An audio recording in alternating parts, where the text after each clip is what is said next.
നമ്മളിവിടെ ഇങ്ങനെ ഫലസ്തീന് ഐക്യദാർഢ്യം പ്രഖ്യാപിച്ചുകൊണ്ട് ഇവിടെ ഇരിക്കുമ്പോൾ നേരത്തെ പറഞ്ഞതുപോലെ ലോകത്തിൻ്റെ നാനാഭാഗങ്ങളിലും ഫലസ്തീനു വേണ്ടി ശബ്ദമുയരുന്നുണ്ട്. ലോകം കണ്ട ഏറ്റവും വലിയ ഭീകര രാഷ്ട്രത്തിൻ്റെ അധിപൻ നെതന്യാഹു ഐക്യരാഷ്ട്രസഭയിൽ പ്രസംഗിക്കാൻ എഴുന്നേറ്റപ്പോൾ നൂറുകണക്കിന് പ്രതിനിധികൾ അതിൽ പ്രതിഷേധിച്ച് സ്ഥലം വിട്ടത് നമ്മൾ വായിച്ചു, വാർത്തകളിൽ കണ്ടു. അതുപോലെ ലോകത്തിൻ്റെ എല്ലാ ഭാഗങ്ങളിലും ടെൽ അവീവിൽ വരെ നിർത്താതെ പ്രതിഷേധം ഉയരുന്നുണ്ട് എന്നുള്ളത് ഒരു സത്യമാണ്. എന്നും ഒന്നും ഒരുപോലെ ആയിരിക്കില്ല. ചരിത്രം ഇവിടെ അവസാനിക്കുന്നുമില്ല. മരിക്കാൻ തയ്യാറായ, മരണത്തോടെ എല്ലാം അവസാനിക്കുന്നില്ല എന്ന് വിശ്വസിക്കുന്ന ഒരു ജനതയെ പരാജയപ്പെടുത്താൻ ഒരായുധത്തിനും കഴിയുകയില്ല എന്നുള്ളത് ഒരു ചരിത്ര സത്യമാണ്. അതാണ് ഗസ തെളിയിക്കുന്നത്. നിർഭാഗ്യവശാൽ നേരത്തെ പറഞ്ഞതുപോലെ നമ്മുടെ നാട്ടില് ഈ മൊസാദിനും ഇസ്രായേലിനും അനുകൂലമായി ചെറിയൊരു വിഭാഗം ആളുകളെങ്കിലും പ്രചരണത്തിൽ ഏർപ്പെട്ടിട്ടുണ്ട്. ഇന്ത്യ മഹാത്മാഗാന്ധിജിയുടെ ഇന്ത്യയാണ്. ഇന്ത്യക്കാർക്ക് അവകാശപ്പെട്ടത് എന്ന് പറയുന്നത് പോലെ ഫ്രാൻസ് ഫ്രഞ്ചുകാർക്ക് അവകാശപ്പെട്ടത് എന്ന് പറയുന്നത് പോലെ ഫലസ്തീൻകാർക്ക് അവകാശപ്പെട്ടതാണ് എന്ന് പറഞ്ഞത് മഹാത്മാഗാന്ധിജിയാണ്. ആ ഗാന്ധിജിയെ വെടിവെച്ചു കൊന്ന നാഥുറാം ഗോഡ്സെയുടെ പ്രത്യയശാസ്ത്രം പേറുന്ന അണികളാണ് ഇന്ന് മൊസാദിനെയും ഇസ്രായേലിനെയും അനുകൂലിക്കുന്നത് എന്ന് നമ്മൾ മനസ്സിലാക്കണം. ഇതിനേറെ പറയുന്നു.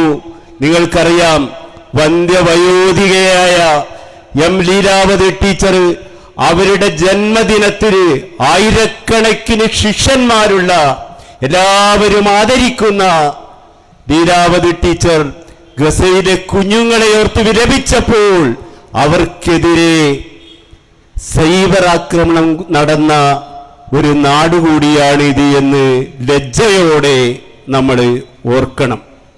പക്ഷെ ഞാൻ നേരത്തെ പറഞ്ഞതുപോലെ ചരിത്രം അവസാനിക്കുന്നില്ല. ഈ പോരാട്ടത്തിന് ഞാൻ വിശ്വസിക്കുന്നു അന്തിമമായ വിജയം ഫലസ്തീന് തന്നെയായിരിക്കും എന്നുള്ള വിശ്വാസം നമ്മൾക്ക് ഓരോരുത്തർക്കുമുണ്ട്.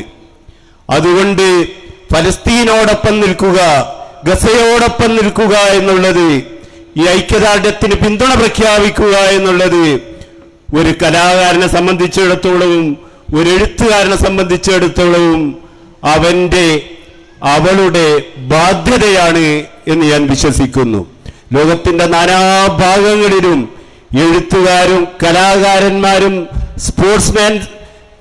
സ്പോർട്സിലൊക്കെ വലിയ നേട്ടങ്ങൾ ഉണ്ടാക്കിയവരും വേദികളിൽ നിന്ന് ഫലസ്തീന് വേണ്ടി ശബ്ദിക്കുന്നുണ്ട് എന്ന് നമ്മൾക്കറിയാം. കിട്ടാവുന്ന വേദികളിലൊക്കെ നമ്മൾക്ക് പറഞ്ഞുകൊണ്ടേയിരിക്കുക, ഗസക്ക് വേണ്ടി പറഞ്ഞുകൊണ്ടേയിരിക്കുക, ഫലസ്തീന് വേണ്ടി പറഞ്ഞുകൊണ്ടേയിരിക്കുക എന്ന് തന്നെയാണ് നമ്മൾക്ക് ഈ അവസരത്തിൽ പറയാനുള്ളത്, നമ്മൾ ചെയ്യേണ്ടതും എന്നാണ് എനിക്ക് പറയാനുള്ളത്. ഞാൻ ഏറെ പറയുന്നില്ല. ഞാൻ മുമ്പ് എഴുതിയ 2016 എഴുതിയ ഒരു ചെറിയ നോവലുണ്ട്, ഇടിമിന്നലുകളുടെ പ്രണയം. ഫലസ്തീന്റെ ചരിത്രവും ജീവിതവും രാഷ്ട്രീയവും പ്രമേയമായ നോവലാണ്.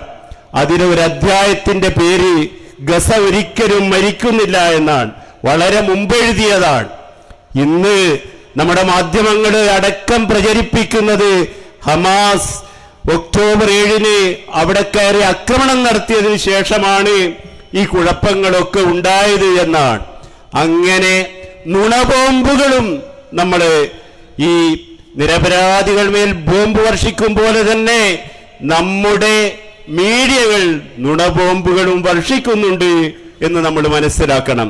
ഞാനിതിലെ ഒരു ചെറിയ അവസാനത്തെ അധ്യായം വായിക്കാം.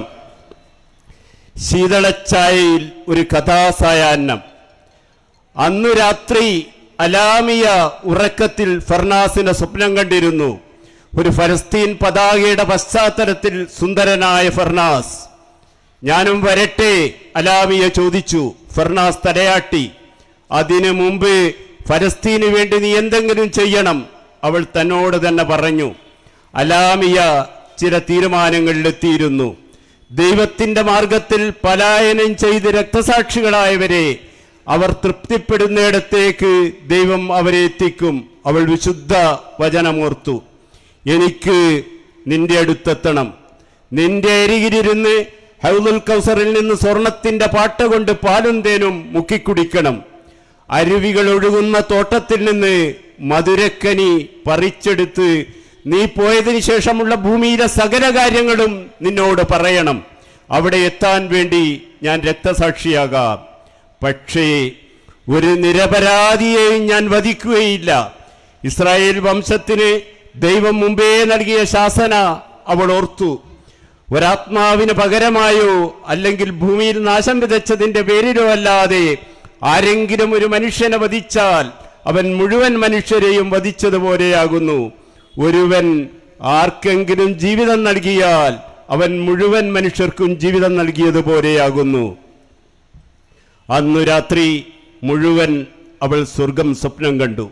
രാവിലെ എഴുന്നേറ്റ് സുബഹി നമസ്കരിച്ച് കണ്ണുകളിൽ അലൗകികമായ പ്രകാശവുമായി അവൾ ബാബയുടെയും ഉമ്മിയുടെയും അടുത്തെത്തി.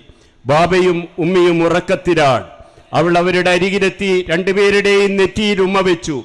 ബാബ, ഉമ്മി, നിങ്ങളുടെ പുന്നാരമോൾ തോൽക്കാൻ ജനിച്ചതല്ല. അവൾ വീട്ടിൽ നിന്നിറങ്ങി. അവൾ വീടിനോട് സലാം പറഞ്ഞു. അസ്സലാമു അലൈക്കും. വീട് സലാം മടക്കുന്നത് പോലെ അവൾക്ക് തോന്നി. വലൈക്കും അസ്സലാം. നേരെ ഫർനാസിന്റെ വീട്ടിലേക്ക്.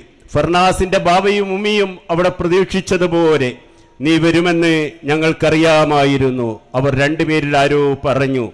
അവൾ കുറച്ചു നേരം അവരോട് കുശലം പറഞ്ഞു. പിന്നെ ഫർനാസിന്റെ മുറിയിലേക്ക്. ചുവരിലെ പടത്തിൽ നിന്ന് ഫർനാസ് ഇറങ്ങി വന്നു. തൂക്കിയിട്ട തോക്കെടുത്ത് അവൾക്ക് നൽകി. എല്ലാ വിജയങ്ങളും നിനക്ക്, എല്ലാ വിജയങ്ങളും ഫലസ്തീന്, അവൾ മറുപടി പറഞ്ഞു. ഫർനാസ് വീണ്ടും ചുവരിലെ കണ്ണാടിച്ചില്ലയിൽ കയറി ചെന്ന് ഫോട്ടോയായി മാറി. അവൾ തോക്കുമായി ഇറങ്ങി. സൈനിക താവളത്തിലേക്ക്. കാവൽക്കാരൻ ഉറക്കമാണ്. ഇനിയും കണ്ണുകളും കാതുകളും മുദ്രവെക്കപ്പെട്ടവർ അകത്തുണ്ട്. അതാ ഫർനാസ് കാത്തിരിക്കുന്നുണ്ട്. അതാ ഫർനാസ് വിളിക്കുന്നു. അലാമിയ, അലാമിയ, അലാമിയ. തോക്കിന്റെ കാഞ്ചി വലിച്ചു. ആറുകൾ ഒഴുകും ആരാമത്തിൽ അവർ ഇരിക്കുന്നു. ഫർനാസ് തന്റെ കാതുകൾ അലാമിയയ്ക്ക് നൽകി. അലാമിയ നിർത്താതെ ഭൂമിയിലെ പോരാട്ടങ്ങളെക്കുറിച്ചുള്ള കഥകൾ പറയുകയാണ്. പൊടുന്നനവേ അവരുടെ മുന്നിൽ രണ്ടുപേർ നടന്നെത്തുന്നു. അവരിൽ ഒരാളെ കണ്ട് അത്ഭുതം വിടരുന്ന കണ്ണുകളോടെ അലാമിയ ഇരിപ്പിടത്തിൽ നിന്ന് ചാടി എഴുന്നേൽക്കുന്നു. അബു അമ്മാർ. അറഫാത്തിനോടൊപ്പമുള്ള വൃദ്ധൻ തൊണ്ട കാട്ടിച്ചിരിക്കുന്നു. അതാരാണെന്നറിയാമോ? ഫർനാസ് ചോദിക്കുന്നു. ഇംഗ്ലീഷുകാർക്ക് ഇംഗ്ലണ്ട് എന്ന പോലെ, ഫ്രഞ്ചുകാർക്ക് ഫ്രാൻസ് എന്നതുപോലെ, ഇന്ത്യക്കാർക്ക് ഇന്ത്യ എന്നതുപോലെ, ഫലസ്തീൻകാർക്ക് ഫലസ്തീൻ അവരുടെ ജന്മാവകാശമാണ് എന്ന് പണ്ട് ഭൂമിയിൽ വെച്ച് പറഞ്ഞ പോരാളി. മാർക്സിനെ പോലെ ഈ ലോകം ഇങ്ങനെയല്ലല്ലോ വേണ്ടത് എന്ന് ചിന്തിച്ച ഒരാൾ. ഗാന്ധിജി. അലാമിയ നടുക്കത്തോടെ ഉച്ചരിച്ചു. പിന്നെ അവരൊന്നായി ആഹ്ലാദത്തിൻ്റെ നൃത്തച്ചുവടുകൾ വെച്ചു.